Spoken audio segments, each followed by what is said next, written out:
Donc, je m'appelle Diane Damokunda, j'ai 33 ans, je suis d'origine rwandaise, mauricienne. Je vis en Belgique depuis que je suis toute petite à Bruxelles et puis à Tervuren. Je suis Véronique Flamand et je suis la manager du service 18-19 au sein de Hub Brussels. Je m'appelle Aline, je suis la cofondatrice d'Afroburger et j'habite à Bruxelles. Bonjour, je m'appelle Régine. J'ai la trentaine, j'habite à Bruxelles et je suis la chef cuisinière d'Afroburger. Je m'appelle Sarah Zangio, j'ai 32 ans, je suis métisse belgo-congolaise bruxelloise et je suis l'heureuse propriétaire de Quincajou, qui est un magasin de jouets en bois, jeux de société, livres dans les Marolles, à Porte de Halle. Je m'appelle Maya, j'ai 42 ans, je suis d'origine sénégalaise, je suis la fondatrice de la marque de cosmétiques naturels féminins ici à Bruxelles, Sabo. Alors, je m'appelle Nadine Minampala, je suis maman de 2 enfants, j'habite Forêt, donc je suis une bruxelloise dans l'âme.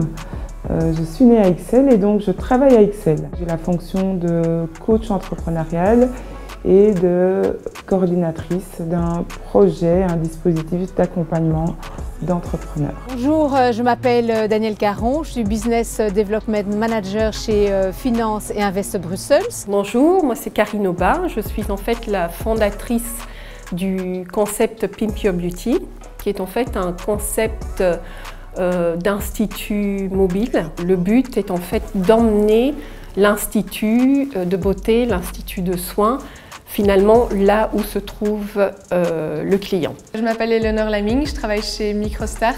Microstart est un organisme qui existe depuis 2010 et qui a pour but d'accompagner et de financer les personnes qui souhaitent se lancer en tant qu'indépendants ou qui sont déjà entrepreneurs mais qui n'ont pas accès au crédit bancaire. Je m'appelle Awasek, je suis d'origine sénégalaise. Je suis la fondatrice de l'Émousson d'Awa, donc c'est une entreprise qui fait des foulards sous forme de chapeau, inspiré de ma culture sénégalaise. Je m'appelle Monique Faudery, j'ai 62 ans, je suis gérante du restaurant India ici à Bruxelles depuis 2003. Je m'appelle Célestina et je suis la fondatrice de Pépite Blues, qui est une librairie principalement dédiée aux littératures africaines et celles de ces diasporas.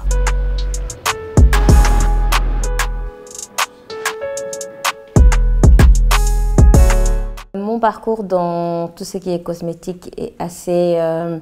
c'est pas le parcours normal en fait de toute personne, je pense, par rapport à un business qui est bien déterminé. À la base, je suis expert comptable. J'ai toujours étudié la comptabilité, j'ai toujours fait la comptabilité. J'ai travaillé en comptabilité dans plusieurs grandes sociétés et puis suite à un problème de peau, quand je suis rentrée d'Afrique, j'ai décidé de me mettre à tout ce qui est à la cosmétique en fait. Mon parcours est très simple. Moi je suis née au Rwanda.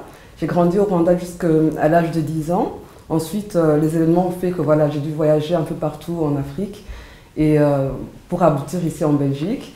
Et donc, en arrivant en Belgique, j'ai fait les études comme tout le monde et voilà, je me suis retrouvée un peu dans cette passion de la cuisine, donc j'ai fait des études d'hôtellerie. Je suis née au Rwanda et grandi en Belgique. J'ai fait mes études secondaires et supérieures en Belgique. Donc, j'ai étudié la comptabilité, option gestion.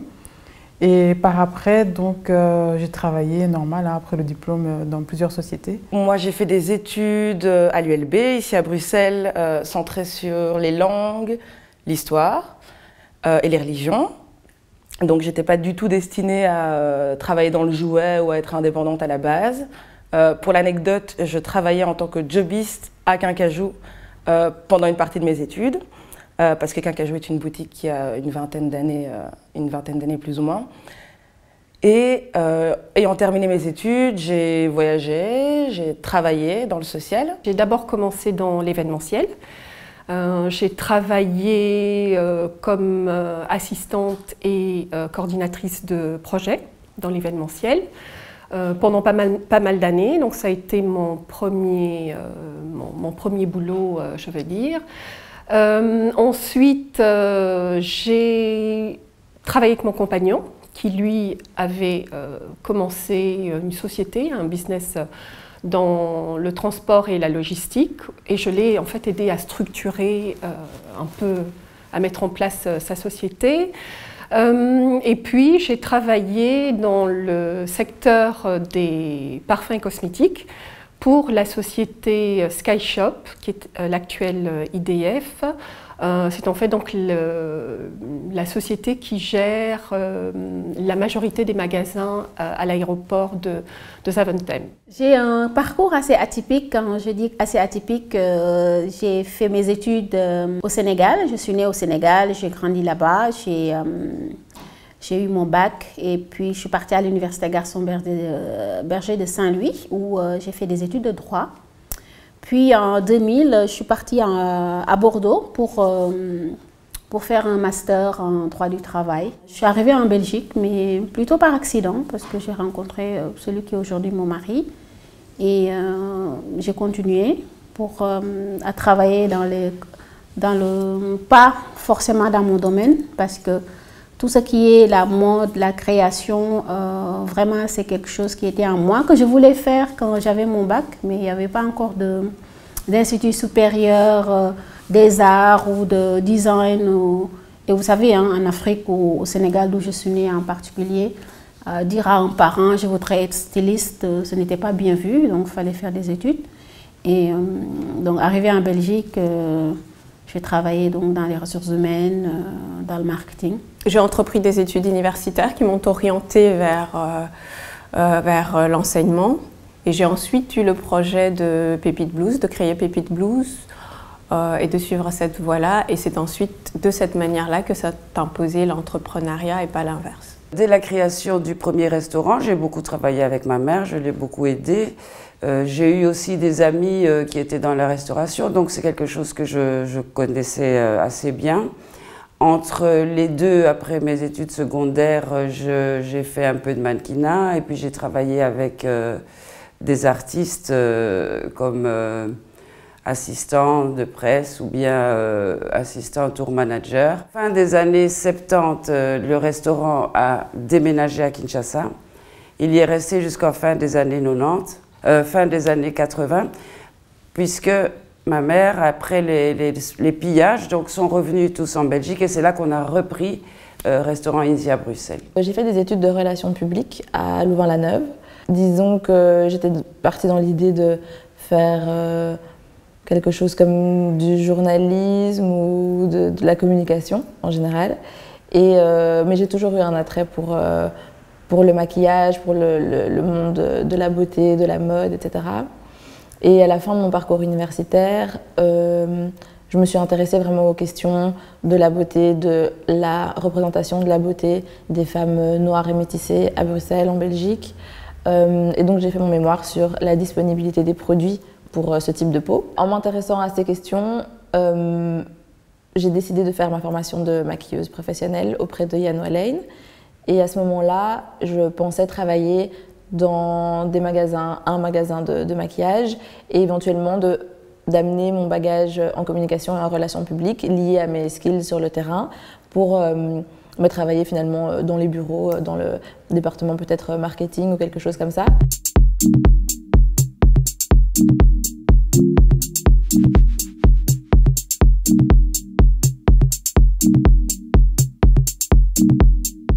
Comme c'est une activité que je voulais réaliser en plus de mon activité d'enseignante, parce que je voulais principalement partager ma passion pour la littérature de manière générale et pour les littératures africaines et celles de ces diasporas en particulier. Donc je voulais l'ouvrir sous forme d'ASBL, mais la nature en fait du livre, de la vente du livre ou du partage du livre a fait qu'il fallait passer, que c'était mieux, il y avait plus un rapport de confiance avec les fournisseurs et tout cela, de passer justement par la forme par la forme commerciale que par l'ASBL. Donc c'est comme ça. Donc l'entrepreneuriat s'est imposé de cette manière-là par la nature même de la vente du livre.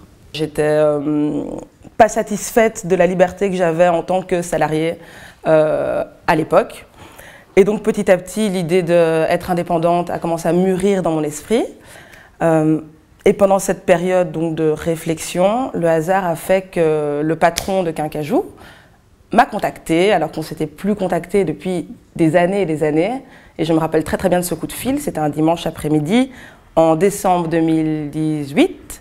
Et il me dit « Salut Sarah, ça va, je ne sais pas où t'en es dans ta vie, mais voilà, moi le temps passe, je vais prendre ma retraite, je cherche à vendre qu'un cajou. Et toi, je sais que tu adorais cette boutique, c'est vrai, je l'adorais. Donc est-ce que ça t'intéresse ?» Et puis, je ne savais pas quoi dire, c'était dimanche après-midi, j'étais là, je ne sais pas. Du coup, je lui ai dit « Écoute, laisse-moi réfléchir, je te rappelle. » En mars, je l'ai rappelé, je lui ai dit « Écoute, il s'appelle Jean-Louis. » J'ai dit « Ok Jean-Louis, on y va, je tente l'aventure, je reprends qu'un cajou. » Et c'est né comme ça. Oui, moi, comme je dis, hein, donc je suis née, j'ai grandi au Sénégal, je suis venue ici. Après mes études, j'avais décidé de rentrer chez moi, mais le destin a fait que je me suis retrouvée en Belgique. Donc quand je suis retournée là-bas, à un moment donné, pour les enfants, je me suis dit « Ok, je suis entrepreneur, mais aussi ils grandissent. Ils ne voient pas très souvent leur papa, je vais retourner. » Mais la condition, c'était de dire, je ne vais pas travailler pour quelqu'un, ce que je fais là, je vais continuer. C'était un vrai challenge parce qu'il s'agissait, d'arriver en Belgique, de faire aimer et faire porter, acheter ce que je faisais. C'était le foulard sénégalais, mais revu de manière contemporaine. Donc le challenge était encore plus difficile ici parce qu'au Sénégal, c'est tout à fait normal qu'au Sénégal, les femmes les achètent, mais tout près parce que c'est facile et pratique pour la femme qui est active. Donc, arrivé ici, j'ai dit donner comme condition, je vais travailler à mon compte. C'était risqué, mais ça vaut toujours le coup parce que quand on est valide, si on échoue, on peut toujours trouver un travail alimentaire. Hein, donc, un travail alimentaire qui permet de payer les factures, de s'acheter le nécessaire. Mais prendre le risque de continuer à entreprendre, on est en 2021 et vraiment, je ne regrette pas. Pourquoi j'ai décidé de me lancer dans l'entrepreneuriat? En fait, je dirais que c'est parti sur des frustrations. D'abord, frustration professionnelle et personnelle. Donc au niveau professionnel, une fois que j'ai laissé tomber, que j'ai arrêté mon boulot dans l'événementiel, je me suis en fait retrouvée à faire des boulots, des métiers qui étaient très administratifs, donc assez répétitifs et je dirais vraiment de bureau, alors que dans l'événementiel, j'avais un côté terrain, un côté très challenging, parce qu'on travaillait sur des projets et que il n'y avait pas de routine. Un jour ne ressemblait pas à l'autre, donc il y avait vraiment ce côté adrénaline et pas de régularité et vraiment de routine. Et c'est vrai que lorsque je me suis retrouvée dans je dirais des métiers beaucoup plus administratifs, j'ai été très malheureuse et frustrée. J'avais pas de motivation, d'envie, et je me disais mais je ne peux quand même pas me retrouver, je ne me projetais pas et je ne me voyais pas continuer comme ça pendant des années. Donc ça, c'était au niveau professionnel. Et au niveau personnel, en fait, en tant que, je dirais, femme étrangère, j'avais du mal à me retrouver dans les standards beauté, entre guillemets, je veux dire, donc les standards européens. Ces deux éléments qui sont partis vraiment de frustration, où je me suis dit, qu'est-ce que je peux faire, et je me suis dit, il y a quelque chose je peux peut-être m'orienter vers cette voie, et justement où je commençais aussi à découvrir les cosmétiques, le monde de la beauté, de l'esthétique. Donc voilà, c'est parti de là. Il y a quelques années, en 2016, avec Régine, nous avons décidé de commencer à mettre sur pied notre projet Afro Burger. On était un peu fatigués de notre travail. Et on avait toujours eu cette envie de se lancer en tant qu'indépendant. Et un jour, on s'est dit, voilà, on en parle, mais faisons quelque chose. Et donc, voilà comment on s'est dit, voilà, on va monter un projet et on va se lancer. Mais on ne savait pas encore ce qu'on voulait faire et les produits qu'on allait proposer. On savait déjà que ça serait dans la cuisine et tout, mais qu'est-ce qu'on voulait proposer, on ne savait pas encore. Nous voulions fonder une entreprise ensemble. Parce qu'il y a deux pôles, de toute façon, on parle de la cuisine, mais il fallait, aujourd'hui, il faut développer une entreprise dans tous les sens. Il fallait bien que Régine soit concentrée en cuisine et moi donc développer l'entreprise à tous les niveaux. J'ai repris ce restaurant donc à la suite de ma mère qui est retournée au Congo en 2003 parce que j'ai voulu, comment dirais-je, c'est quand même une enseigne qui est assez ancienne, qui a été créée justement ici, pas très loin, rue Hanoul en 1977, si j'ai bonne mémoire. J'ai voulu continuer pour que ça ne s'arrête pas parce qu'elle était partie au Congo et apporter aussi une touche personnelle en incluant des expositions d'art africain, des concerts de musique et puis aussi des événements culturels comme présentation de livres, de BD, lecture de poésie, etc. Toujours pour promouvoir les artistes africains. Et aussi apporter une accessibilité plus grande à la cuisine congolaise, à beaucoup de personnes qui avaient des a priori sur la cuisine africaine en général, parce que souvent stigmatisée, méconnue, pleine d'a priori. Et donc j'ai voulu prouver que c'était une cuisine comme toutes les autres, qui était simple, accessible à tous, en y apportant naturellement un cadre qui convient mieux à un public international, une hygiène aussi qui avait beaucoup de mal à s'imposer dans certains endroits où on pouvait manger de la cuisine africaine. Quand je suis arrivée ici en Europe à l'âge de 19 ans, là je travaillais comme comptable, j'étais étudiante aussi dans la comptabilité et puis je travaillais pour les gens en fait. Et alors quand je suis partie travailler pour Bruxelles Airlines comme expat au Ghana, ça m'a repris en fait ce petit truc d'entrepreneuriat. Et donc quand j'ai quitté, je ne travaillais plus avec eux, j'ai décidé de me lancer dans l'entrepreneuriat au Ghana. Et donc là, j'avais ouvert une société d'événementiel en fait, qui a fini par être l'un des plus grands avec un associé à moi.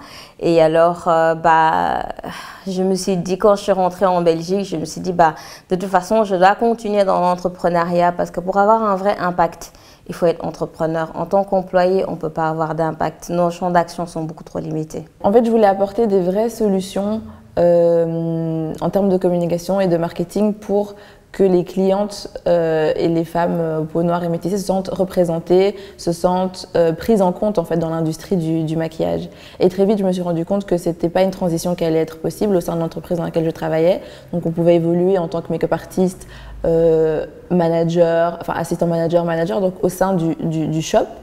Mais le fait de passer du shop au bureau, c'était impossible. Donc très vite, je me suis dit que c'était un circuit dans lequel je ne me retrouvais pas et dans lequel j'avais envie de créer ma place à moi en fait. Et donc je me suis lancée dans l'entrepreneuriat comme ça, sans vraiment avoir de notion vraiment de ce à quoi ça engage d'être entrepreneur. La première chose que j'ai faite, c'est évidemment des recherches sur Internet et je suis allée m'adresser à Certa, qui est un guichet d'indépendants. Et c'est vrai que j'ai pas eu beaucoup de réponses à mes questions. Ce que j'ai fait, c'est que je me suis directement inscrite en fait en y allant comme indépendante et je suis sortie de là en étant indépendante, mais sans savoir ce que ça allait donner. Et très vite, je me suis rendu compte que ça engageait beaucoup de responsabilités, que j'allais devoir payer des cotisations trimestrielles auxquelles je ne m'attendais pas. Et donc, en fait, j'avais ouvert un pop-up dans la Galerie Louise et oui, je me suis très vite embarquée en fait, avec l'argent que j'avais de côté, etc., dans quelque chose qui m'a un petit peu dépassée. Et donc en termes de chiffres, donc de budget déjà, et puis de comptabilité, faire un relevé des prestations que j'avais effectuées, etc., c'est toutes des choses auxquelles je n'étais pas habituée.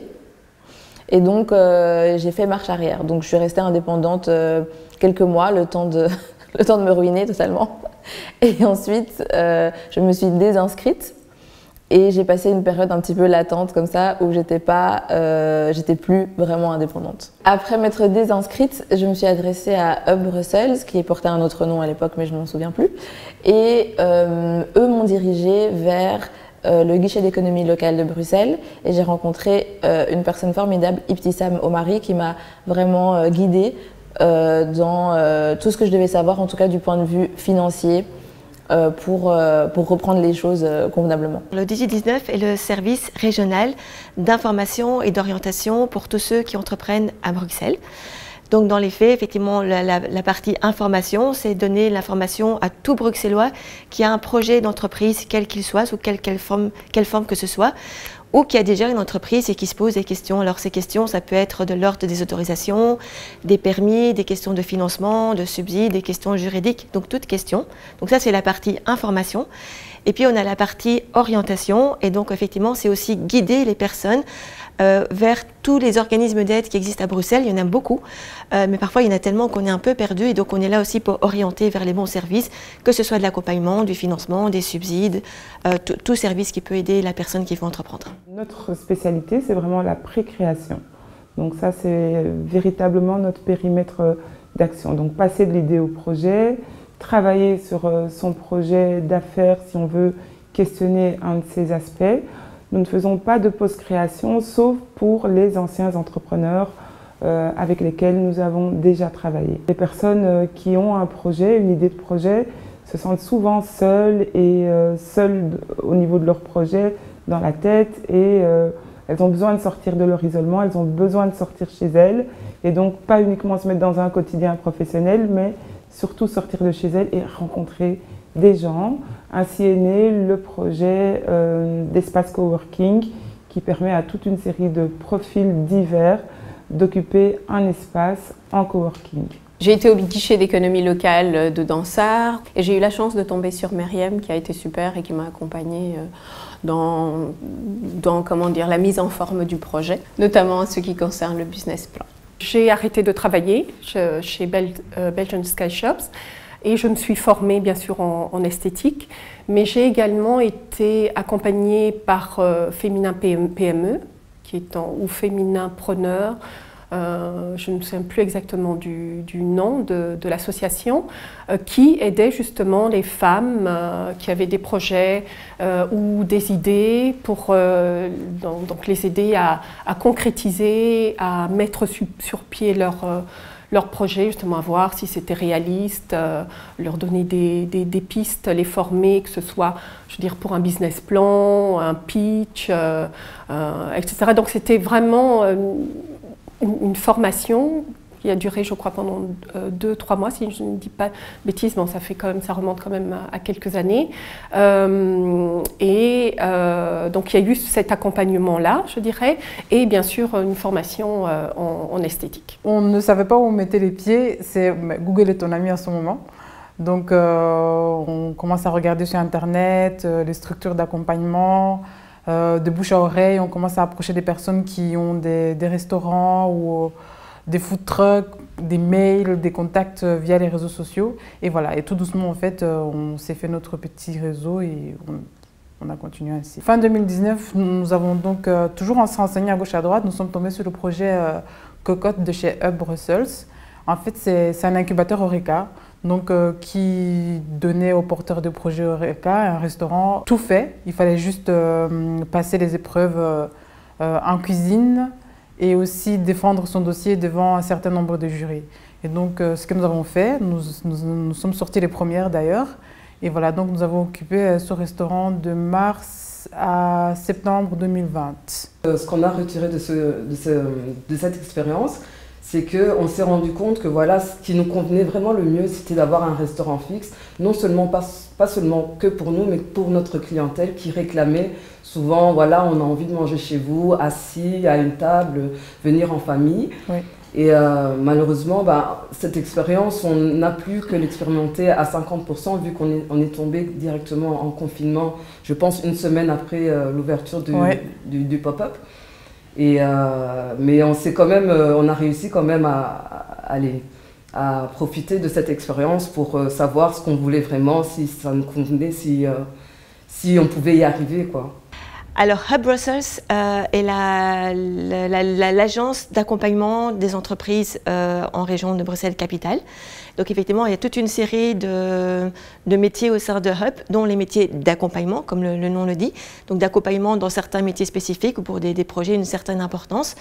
Mais il y a aussi tout un métier de sensibilisation, et c'est dans ce métier de sensibilisation qu'on retrouve la plateforme Women in Business, qui est vraiment dédiée à la sensibilisation, le réseautage, l'accompagnement des femmes à Bruxelles. Il y a énormément d'informations là-bas dehors. Le problème, c'est qu'il y en a trop. Et quand on est entrepreneur, on peut pas se permettre de dire je vais prendre une semaine pour aller écumer, surtout que moi je me suis déjà lancée, donc je me suis engagée, j'ai des engagements, j'ai des employés, j'ai des fournisseurs, j'ai mes enfants, j'ai voilà tous ces trucs là. Je pouvais pas me permettre de dire ok Maya, tu vas rester une semaine et puis tu vas prendre le temps d'aller regarder, écumer, je sais pas moi, tout ce qu'il y a sur le net, parce que partout où on va, on nous dit ah oui, regardez sur internet, ah oui, faites un business plan. Bon, moi, mon business plan, je l'ai fait d'office directement. Mon plan financier, je l'ai fait. Mon plan marketing, je l'ai fait. Donc, je n'avais pas besoin d'aller pour qu'on me dise ce genre de choses-là. On nous donne énormément d'informations pour dire oui, on peut aller dans tel endroit pour faire un plan financier, un plan marketing, un plan truc. Mais au niveau des plans d'aide, je trouve qu'il n'y a pas assez de clarté pour nous dire, ok, vous pouvez avoir cette aide-là ou cette aide-là.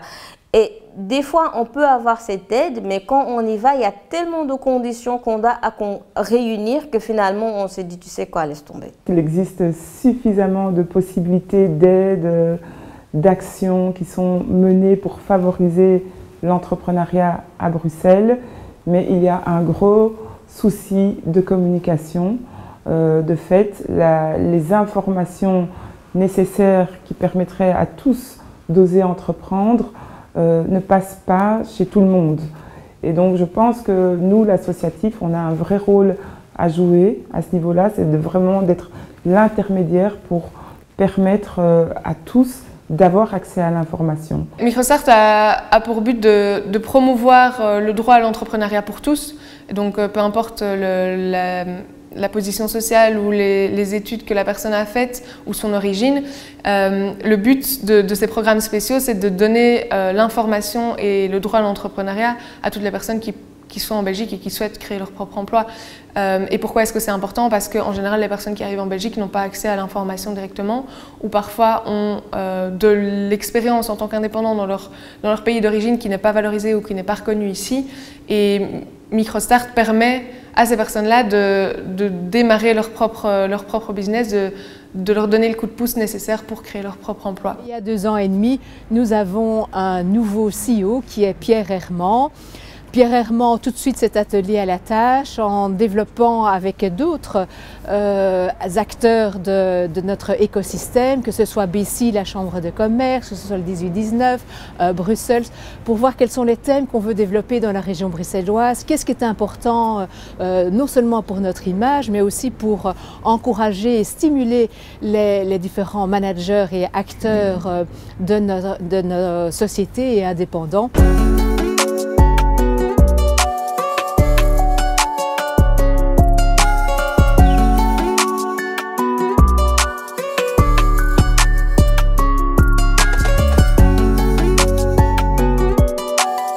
Pour le financement du projet, au niveau du capital propre, j'en avais pas énormément. J'ai décidé de me tourner en fait vers une banque pour avoir justement un prêt pour pouvoir financer la construction du beauty truck et son aménagement. Ça a été assez compliqué parce que je me suis adressée d'abord à une première banque, parce que j'avais deux banques dans lesquelles j'étais. J'ai été dans la première banque et là, donc bien sûr, j'ai fait mon business plan que j'ai envoyé, j'ai eu un premier rendez-vous et on m'a dit, bah, écoutez, on va présenter au conseiller qui reprendra contact avec vous justement pour voir si on peut vous accorder le prêt. Et puis là, j'ai plus de nouvelles, je devais courir derrière, on me dit non, la personne a été malade, enfin ça a été compliqué, ça a duré comme ça pendant, je pense, bien 3 mois, donc j'appelais régulièrement en disant mais voilà, est-ce que je peux quand même avoir mon entretien pour voir justement, j'ai envie d'avancer dans mon projet et voir justement si je peux bénéficier de financement. Et finalement, au bout, je pense, de 2-3 mois, j'ai réussi à avoir l'entretien, le rendez-vous avec la conseillère en fait, de la banque. Et ça s'est très mal passé. En effet, donc elle ne croyait pas du tout au projet, donc très très négative. Et là, j'avais compris que, en tout cas dans cette banque, je n'aurais pas le financement. Et puis à ce moment-là, j'ai décidé de m'adresser à l'autre banque auprès de laquelle j'avais également un compte. Et là, ça a été beaucoup plus facile. Et au bout de, je dirais, 2-3 semaines, j'ai pu avoir le financement. Je pense que même dans ses passions, il faut rester réaliste et raisonnable. Donc je pense que j'ai toujours eu conscience que de passer par ce moyen-là nécessiterait un grand financement. Donc dans un premier temps, moi j'ai quand même passé plusieurs mois, voire même années, peut-être 2 ans au total, à faire des recherches et à voir un peu comment ce projet pouvait être viable, aussi bien d'un point de vue du financement que concrètement. Donc j'avais mon propre apport, mais évidemment ce n'était pas suffisant. La première structure vers laquelle je me suis orientée, ça a été évidemment ma banque, où j'étais depuis très très très longtemps. Mais voilà, et donc il y a eu un refus qui n'a même pas été clair. Effectivement, il a fallu les suivre pour avoir une réponse. Et en fait, je n'ai jamais eu de refus officiel. C'est une personne qui travaillait là qui m'a dit qu'en fait, il y avait de fortes chances que cela a été parce que j'étais, comment dire, mère célibataire. Donc voilà, qu'il n'y avait pas de compagnon qui pouvait servir de garant. En tout cas en cas d'échec du projet. Donc ils avaient déjà du mal à croire au projet, mais en plus du fait qu'il n'y avait pas de compagnon ou de partenaire pour supporter avec moi le projet, c'était vraiment trop compliqué. Et apparemment ce n'était pas la première fois, donc c'est comme ça. Et donc ensuite j'ai été orientée vers Brussock et c'est Brussock qui a soutenu le projet. J'ai eu un suivi auprès du guichet d'économie locale de Dansart par Mariem. Et c'est elle notamment qui m'a parlé du jury Open Soon auquel j'ai participé et qui a aussi donc donné une partie du financement pour pouvoir ouvrir la librairie. Donc eux, ils ont cru au projet. Par chance, j'ai mon agent immobilier qui me dit « Mais Maya, j'ai un magasin qui s'ouvre, qui est libre sur la chaussée d'Alzenberg. Le montant n'était pas très élevé. » Et donc là, j'ai pris, à ce moment-là, était le vrai investissement qui est arrivé parce que j'ai pris des économies que j'avais fait quand j'étais au Ghana. Je les ai mis dedans et je me suis dit, bon, peut-être je vais aller demander à ma banque. Un homme blanc, assez âgé, moi, femme noire, je viens devant lui et dis ouais, je vais faire des cosmétiques avec du beurre de karité qui viennent du village. Il me dit ah, ouais, non. Je dis écoutez, vous avez un appartement à moi que j'ai payé plus que la moitié, réhypothéquez-le et alors avancez-moi cet argent. Ils ont refusé. La première chose que les personnes qui ont connu des difficultés et qui est liée sans doute à une sorte de discrimination, en tout cas qu'elles ont vécu comme une discrimination, la première chose qu'elles évoquent, c'est souvent ce fait-là. C'est le fait de la discrimination, c'est le fait de la blessure, c'est le fait d'avoir été rejeté et d'avoir été rejeté à plusieurs reprises. Et donc au sein de Start Création, elles trouvent la première valeur qu'on défend, c'est l'écoute. Donc on prend le temps d'écouter les personnes de manière justement à pouvoir les orienter le mieux possible, les soutenir le mieux possible. Je pense que de toute façon, il y a un peu de développement personnel, et ça c'est pour tous, mais encore et plus particulièrement chez ces personnes qui ont des vraies blessures à soigner. À un moment donné, je devais quand même faire un certain level up. J'ai dû vendre mon appartement, le seul bien que j'avais. J'ai dû le vendre pour mettre cette plus-value. Je l'ai réinvesti dans sa boue. Plus tard, seulement quand j'ai commencé à pouvoir m'en sortir un peu, j'ai eu un prêt de Réseau Entreprendre, qui est un réseau en fait qui soutient les entrepreneurs, mais qui ont déjà commencé leur business. C'est assez difficile d'y entrer. Je pense que je suis la seule africaine, en fait.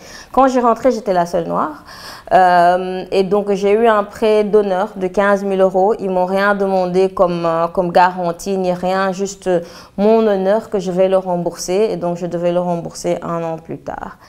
Et donc, avec le corona qui est arrivé, tout ça, heureusement, j'ai eu Finance Brussels, chez qui je suis allée faire une demande de crédit depuis au moins 1 an et demi. Ça a traîné, oui, non. Et quand la crise est arrivée, juste maintenant, ici en décembre, ils m'ont donné un crédit de 40 000 € qui m'a permis d'avoir un fonds de roulement, d'acheter plus de marchandises et de pouvoir tenir les fêtes. J'ai eu recours à des financements, oui, mais pas spécialement pour inventer des choses nouvelles. Non, c'est simplement des financements qui sont liés plutôt à des frais administratifs comme les charges sociales et des choses comme ça. Ça n'a pas été compliqué du tout. Je pense qu'en matière de finances, c'est toujours l'argent qui parle. Donc quand vous avez une affaire qui fonctionne et que vous avez des rentrées régulières, je pense qu'il n'y a pas de difficulté à obtenir un financement ou un crédit. J'étais en CDI, dans une situation inconfortable, certes, en termes de valeur personnelle, mais financièrement confortable. On a 2 petits-enfants. Du coup, il me fallait de l'argent et il fallait en chercher. Donc, j'ai d'abord été voir les banques. Et j'ai eu que des portes qui se fermaient, en fait, parce que j'avais pas assez d'argent de côté, j'avais pas assez d'expérience. On va voir un peu de condescendance souvent parce qu'on est reçu par des hommes blancs. Enfin, voilà. Donc, moi, j'arrive en basket. Bonjour, je voudrais reprendre un magasin de jouets. Vous avez de l'argent? Ben, un petit peu, mais je préférais le garder en cas de coup dur. Et du coup, j'ai vu que des portes qui se sont fermées. Du coup, j'ai continué à chercher. Et là, je suis tombée sur le 18-19, Finance Brussels. Et je les ai contactés. J'ai eu la chance d'avoir donc Jean-Louis, le patron sortant de Quincajou, que je connaissais parce que c'était mon patron quand j'étais étudiante. Et on avait une petite relation, quoi. C'est quelqu'un de bienveillant à mon égard.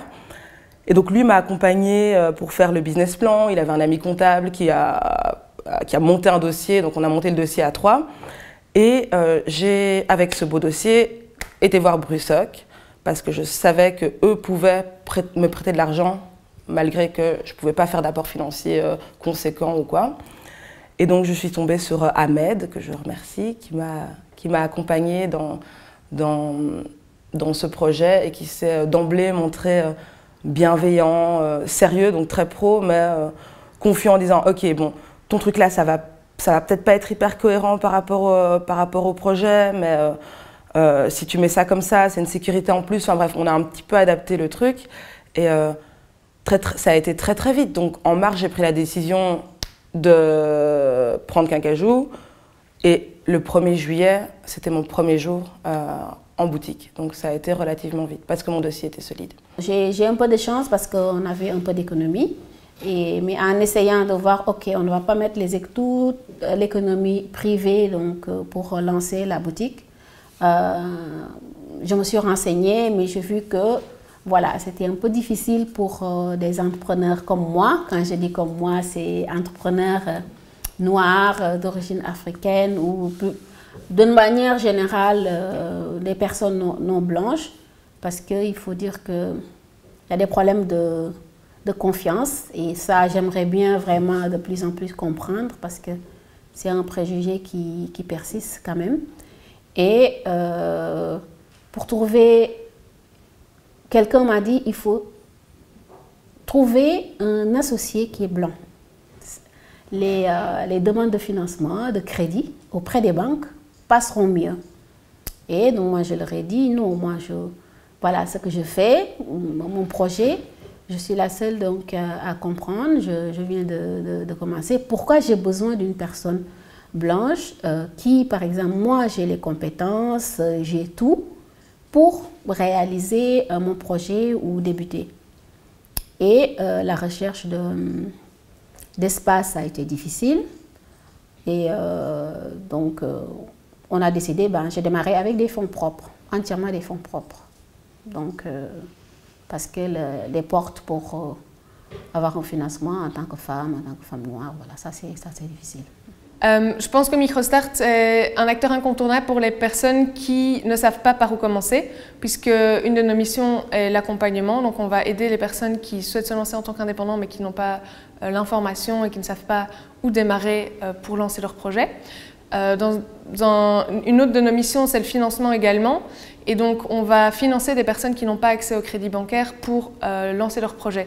Donc, on va les aider à financer le premier investissement, le stock ou le matériel nécessaire à leur activité. Les personnes qu'on accompagne sont majoritairement d'origine étrangère, donc 80% du public MicroStart est d'origine étrangère.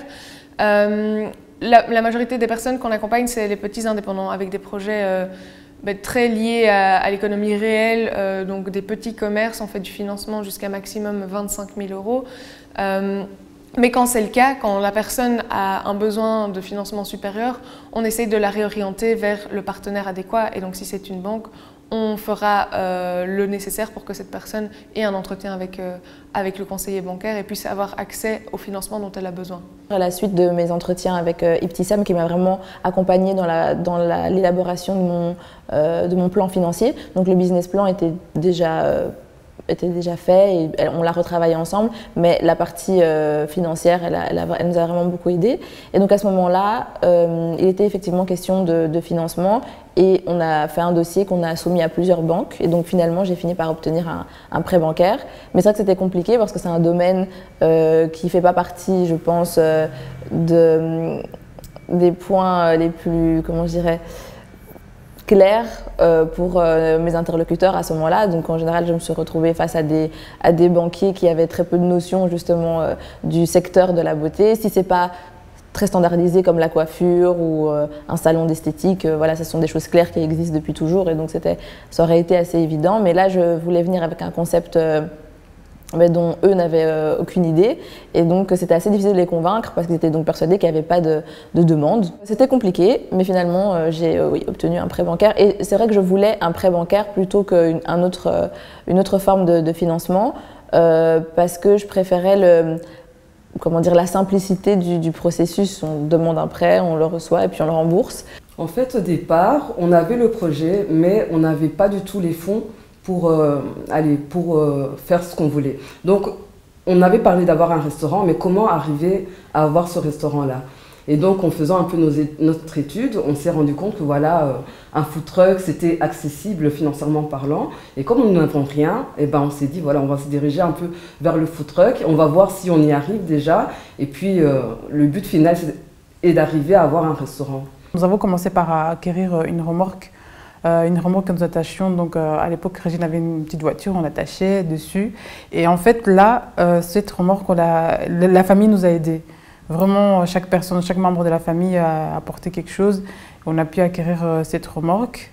Et par la suite, voyant que, en tout cas, ce que le public consommait sur le marché plaisait, il fallait s'agrandir pour aller plus loin, proposer donc dans d'autres villes et même proposer plus de quantité. Et là, nous avons été vers la SRIB, aujourd'hui Finance Brussels, et c'est eux en fait qui nous ont aidés à financer notre food truck qui nous a permis de parcourir toute la Belgique. Vraiment, c'est une personne en fait qui travaillait là-bas, donc Hugues van Rentergem. Il était venu manger des Afro-burgers, à l'époque on travaillait donc au Swiss Room, un petit café. Et il nous a donné sa carte et donc on connaissait déjà quelqu'un de l'intérieur et donc on a bien travaillé ensemble. Ensuite, avant que le projet n'aille plus loin, nous avons été donc au GEL de Schaerbeek et c'est avec eux que nous avons établi donc un business plan, un plan financier et ensuite on a continué à présenter notre projet vers Finance Brussels et voilà, la machine a démarré et on a continué. Nous avons chez Finance et Invest Brussels deux types de public. Un public qui est vraiment de très petites entreprises, en général de moins de 10 équivalents temps plein, qui sont plutôt des entreprises locales, d'économie circulaire, avec des thèmes que nous aimons bien, soit des thèmes d'environnement, des thèmes bien sûr d'économie circulaire, avec des épiceries, des sociétés qui sont des boucheries, des des petits horecas, vraiment toutes sortes de secteurs dans lesquels ce type de public développe leur commerce et leurs services. Et ensuite, nous avons un public qui est de start-up digitales, de scale-up, c'est-à-dire des sociétés en développement qui ont besoin aussi d'investissement. Pour le premier public, nous intervenons à raison de 5 000 € jusqu'à 150 000 €. Dans le deuxième public, ça c'est plutôt de 150 000 à jusqu'à 5 millions d'euros d'investissement.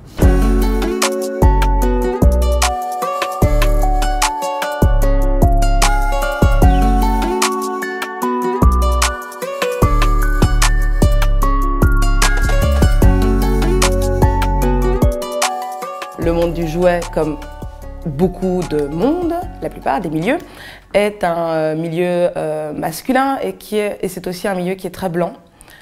Et du coup, ça a vraiment conditionné ma façon de reprendre Quincajou.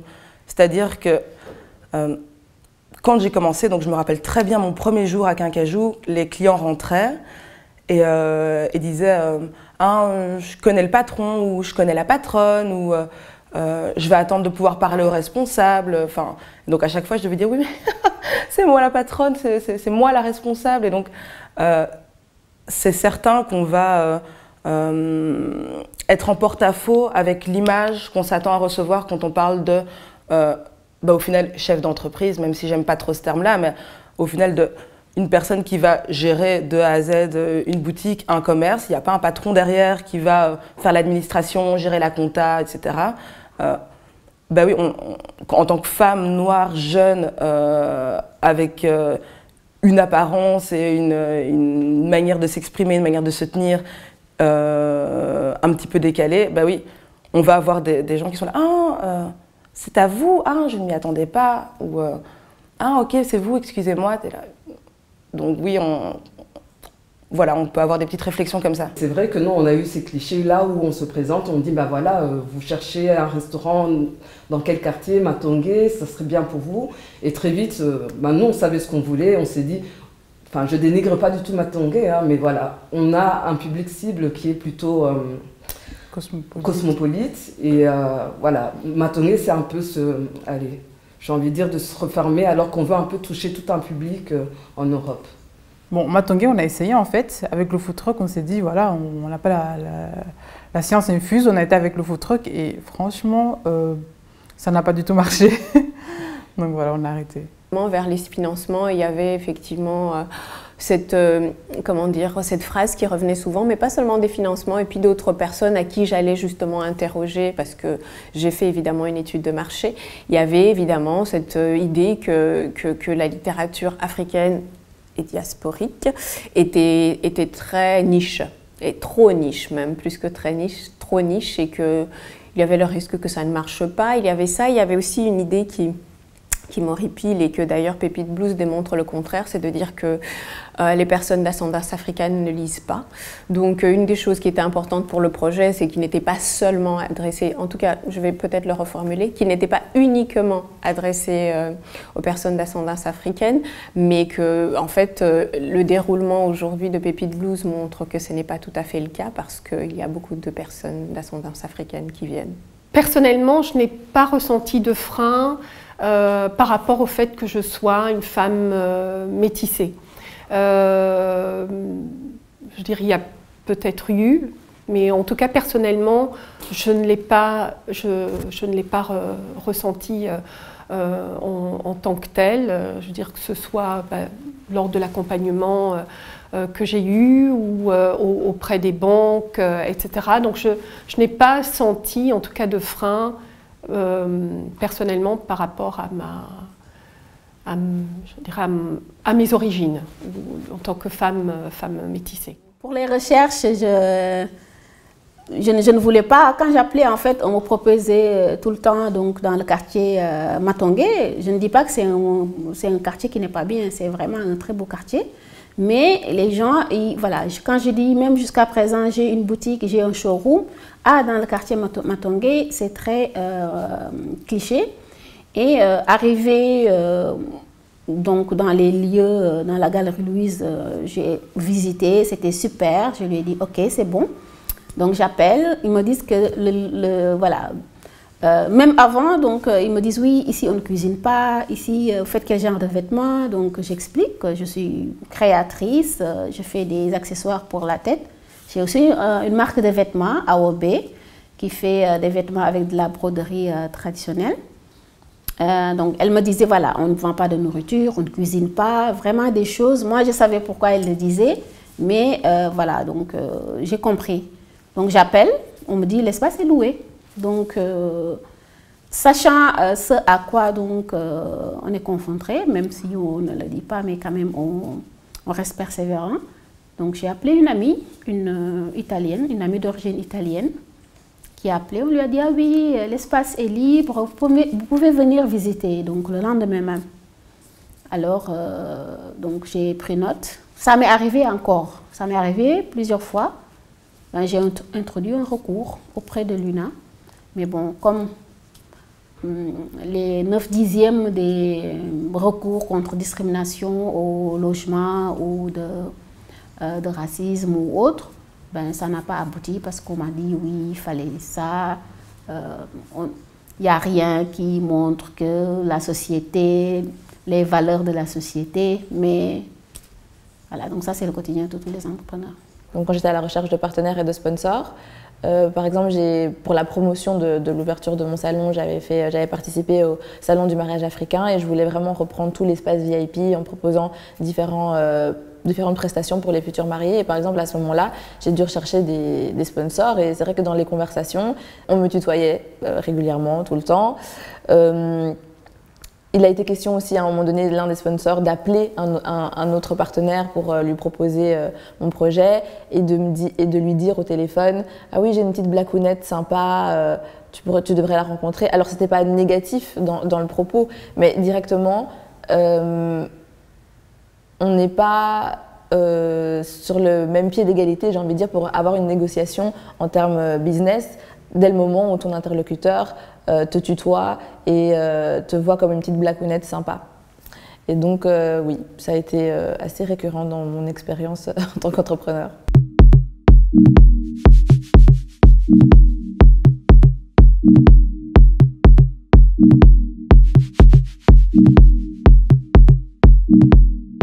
Oui, oui, dénaturer le projet. Parce que moi, l'entreprise, c'est les Moussours d'Awa. On m'a dit pourquoi vous ne changerez pas, vous aurez du mal à faire connaître votre marque. Les Moussours d'Awa, c'est trop compliqué. Pourquoi pas les turbans, pourquoi pas les chapeaux?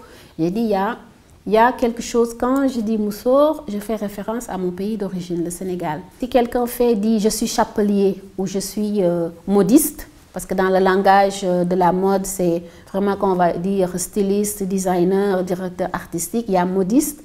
Les modistes sont essentiels, c'est comme ceux qui font, comme les coiffeurs dans les défilés de mode. Un défilé de mode de vêtements ne serait pas complet sans les maquilleurs, les coiffeurs. Et parmi les coiffeurs, il y a les modistes qui font donc les accessoires de tête. Et je fais partie de cette catégorie. Donc ce n'est pas par exemple que je suis d'origine africaine, que je tire mon inspiration de ma culture et je fais des pièces qui sont couture, que ça ne devrait pas aller avec la haute couture. Au début, on a écouté notre projet. C'est vrai qu'à des moments, on essaie de dénaturer dans le sens où, voilà, on a eu des personnes qui nous ont dit des bananes plantains, c'est bien, mais moi j'aimerais bien manger des frites quand même avec mon hamburger, comme quand tu vas au Quick et que tu manges, voilà, il y a toujours des frites à côté. Or, notre projet, les frites étaient remplacées par des bananes plantains frits. Donc ça collait pas trop avec, voilà, il fallait pas dénaturer un peu notre histoire. Malgré que mon business a évolué ça a commencé fin 2017, donc 2018, 2019, mon chiffre d'affaires continue à doubler en fait. Même malgré le corona, mon chiffre d'affaires a encore doublé. Et malgré cela, pour avoir un crédit, c'est quoi et la bannière? Je ne comprends pas. Et on me dit oui, tes fonds propres. Et quand je leur dis mes fonds propres, je n'ai pas de dette personnelle, je n'ai même pas de dette de carte de crédit en fait. Et malgré cela, on me dit ouais, non, tu sais, il faut refaire ça. Ce qu'on m'a beaucoup conseillé, c'est en fait totalement changer mon projet. Donc je me suis trop souvent retrouvée face à des interlocuteurs et des personnes qui étaient en position de pouvoir qui me disaient mais en fait l'idée en soi, peut-être que tu devrais voir pour plutôt travailler un concept plutôt autour de la coiffure et alors tu pourrais ajouter alors ce que tu veux faire, etc. Et non, ce n'est pas ce que je veux. Non, ce n'est pas ce que je veux.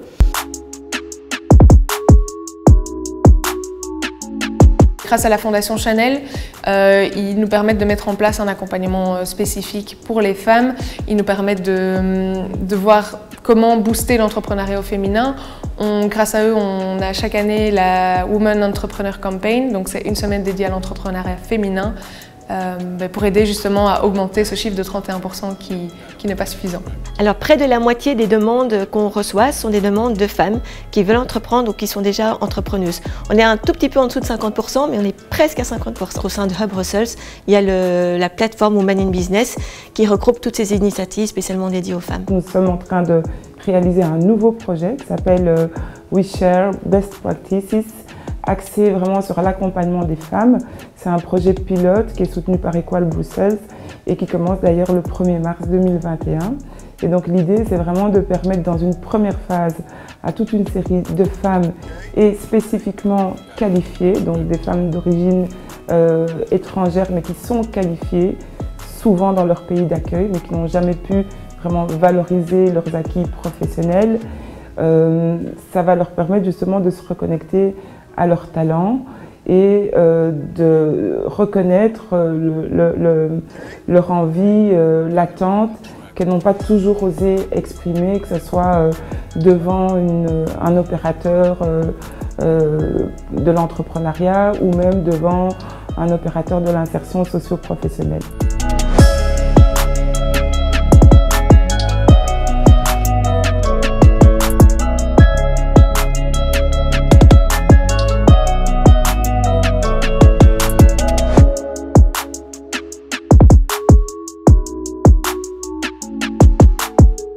Avec la Covid, les gens ont eu le temps de regarder la télé, il y a les reportages sur les entrepreneurs qui sont résilients.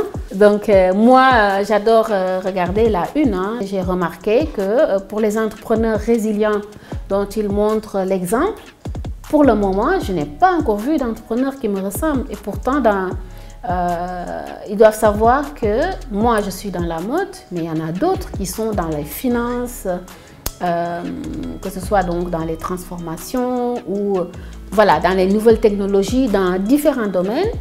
Et je n'en vois aucun. Donc, pourtant, tous les jours, je regarde après les JT ou le mini-reportage qu'ils font durant le JT, parce qu'ils le font tous les jours. Je ne vois pas encore d'entrepreneurs qui me ressemblent. Je ne vois pas la Belgique, capitale de l'Europe, donc Bruxelles. Et pourtant, nous avons toutes les nationalités. Ils sont tous européens ou d'origine différente, qui participent à l'économie, qui font partie du tissu économique de la région de Bruxelles et de la Belgique. Et on ne les voit pas à la télé.